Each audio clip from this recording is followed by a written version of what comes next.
In this session, we are going to go through a sample question, which is create a program that goes through integers from 1 to 100.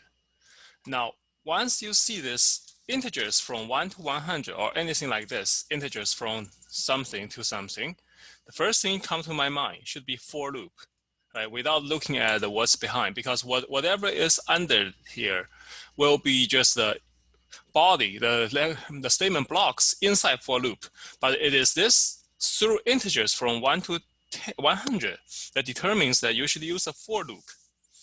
And it apparently should be for I equals to 1 and I less than or equal to 100. So what's in the body?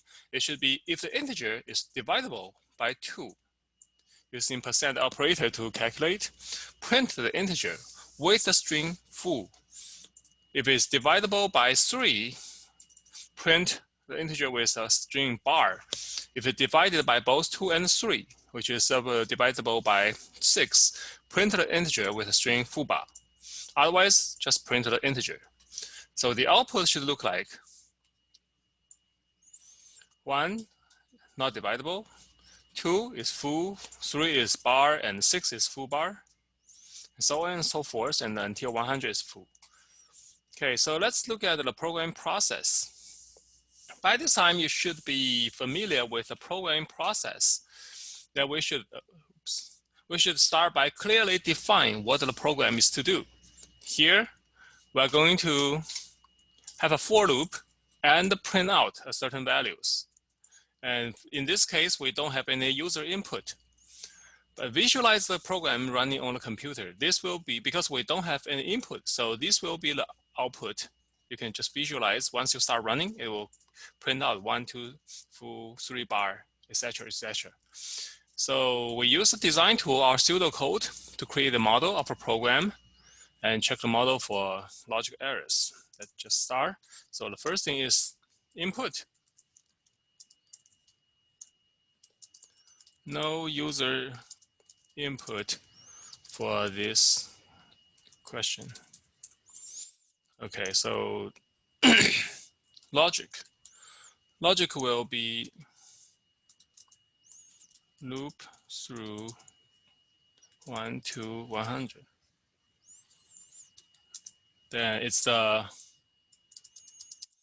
if statement, right? If divisible by 2,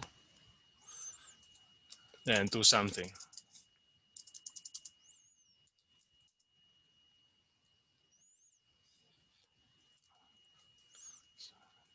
I plus foo.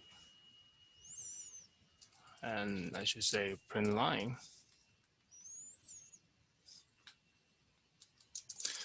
Now, if divisible by 3,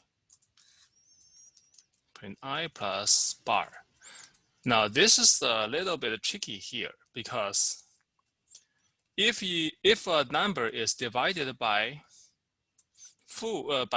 both by 2 and by 3, it will be looking like I plus foo and I plus bar, right?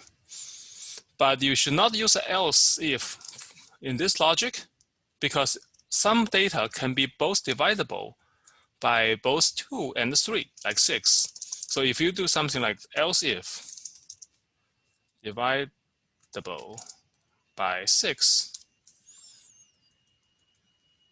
I think divisible, then this branch will actually never get executed because anything divisible by 6 already be covered in this by 2.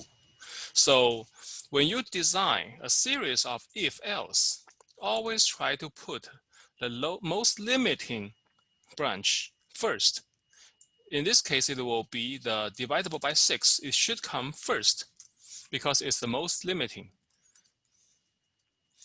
Whereas it's else, oops, by foo bar.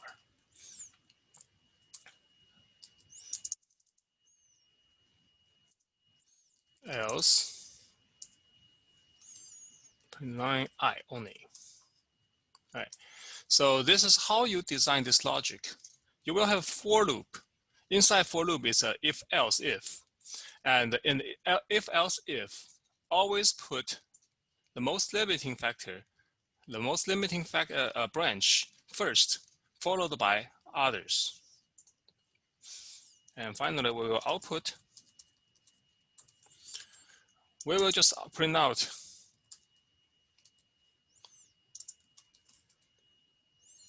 program finished. Right. Okay, so let's go to Eclipse. And by this time, you should already be familiar on how to create a test1 package and a test1 for loop Java class, and adding all this main method and Java doc comment. What you need to do is to populate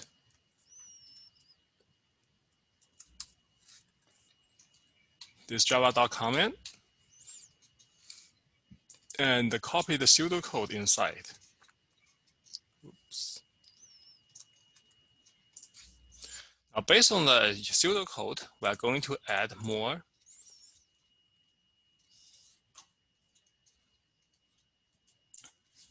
First, let's start by for loop. And it's I equals 1 to 100, right? So int I equals to 1, I less than equal to 100, and I plus plus. Now let's copy this all inside. It will be an if statement. What is it divisible by 6? It means 1% 6. The result of this is 0. And again, although not required, although it is only one system print, I do recommend you to use square bracket, curly brace.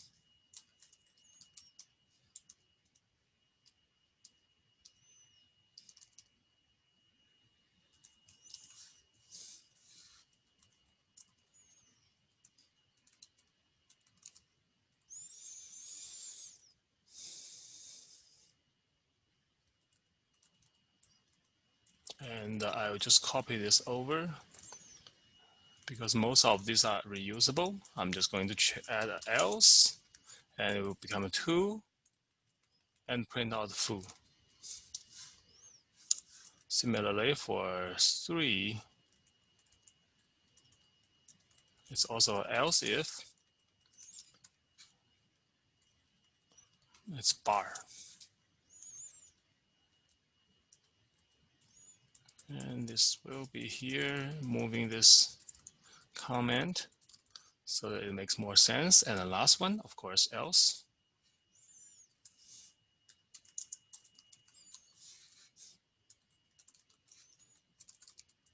We're going to print, oops, I only. And finally, we will have a system print says program finished.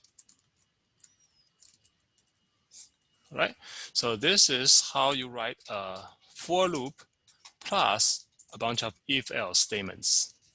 And once we start running, you can see that whatever you can see, 96 is apparently divisible by 6, and 98, 100 are divisible by 2, 99 is divisible by 3.